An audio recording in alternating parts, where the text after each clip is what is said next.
Kasi lahat na nangyayari sa akin dahil sa kanya. Hindi mo still sobra. Mahal na mahal ka namin. Oo. Siyempre, anong gusto mo? Ano natutunan mo kay Kuya Jerns, of course? Yung lagi yung sinasabi sa akin. Lagi mong titingnan yung mga lahat ng mga tinulong sa iyo. Huwag naman mo sila kakalimutan. Yun lang. Maging humble at mas maging mapagod ka. Galing namin sa lahat ng mga trabaho natin. Siyempre, this 2024, how are you? Ano yung maabangan namin, siyempre, sa Pulang Araw? Siyempre, abangan nila sa akin yung Pulang Araw. Kasama ko dyan sina Alden, Barbie, and David. Napakaganda ng story. Abangan niyo ako bilang si Teresita Borromeo. Teresita Borromeo. Ayan. As vaudeville star at sa comfort.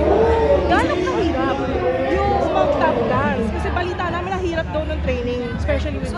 Sobrang hirap ng ng training namin kasi kailangan lahat nag-connect lahat. Kailangan yung utak mo, yung paa mo, yung bawat steps dapat tama. May mga linyahan pa kami habang nagsasayaw. So medyo mahirap kasi saan part to? Saan kami magsasalita? So ano siya, kailangan challenging for us. Naiyak ka ba at some point? Naiyak ka at some point kapag natatapa ka or no? Wala, mas more of na-excite ako dun sa ginagawa namin kasi bago sa amin.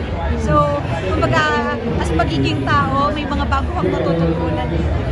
Pero ano yung magandang storya ng Pulang Araw? Maganda sa story ng Pulang Araw, marami siyang storya. It's more about relationships sa family, sa love life, it's about happiness, hope, yung hope na meron tayo ng mga World War II. Imagine mo yun, lahat ng sacrifice na meron doon. And yun yung gusto namin maramdaman ng mga manonood kasi napakaganda ng story. Mararamdaman natin doon yung mga sakripisyo ng mga tao ng panahon ng World War II and kung paano sila lumaban ng panahon. Sa summer ba? May bakasyon? May balak puntahan? Yes, this Holy Week? Since medyo dire-diretso tayo ngayon sa trabaho natin, mas gusto natin na minsan nakahinga-hinga ng konti. So baka magdagat kami kasama ko, family ko, si mommy and friends. As usual, sa ngayon wala akong chance na sa ibang bansa. So, kasi baka anytime biglang, magta-taping na tayo agad. So, ang hirap mag-send. Tsaka mahirap pag-last minute. Susunod beach house na yan bibilin mo. Yes! Sana magawa na. Nakabili na. Pero sana magawa na. Yun na, pinag-pray ko. Okay. Thank you very much, Tanya. Congratulations. Thank you so much. Kuha na ka namin Pasyon. Saan kayo, if ever? Last one lang.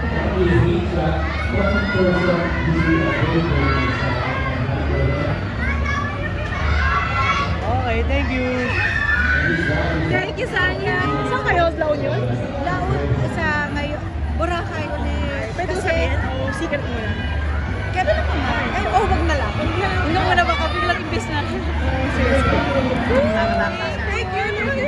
Congratulations. This is it. Thank you. Tanya, may I just ask lang, how was it working with Barbie and David sa Pulang Araw? Alam mo, okay sila. Nakakagulat. Siyempre, bagong role ito, especially for David, And Barbie, I work with her, and ibang-iba rin siya ngayon. So, sana yun yung matutuhan natin kasi lahat kami, parang it's a challenging roles for us. Yeah. So, sana abangan nila. How does it feel naman po makakuha ng Hall of Fame or ng star? So, super happy kami kasi hindi namin na-expect, diba? Kaya this is Thank you!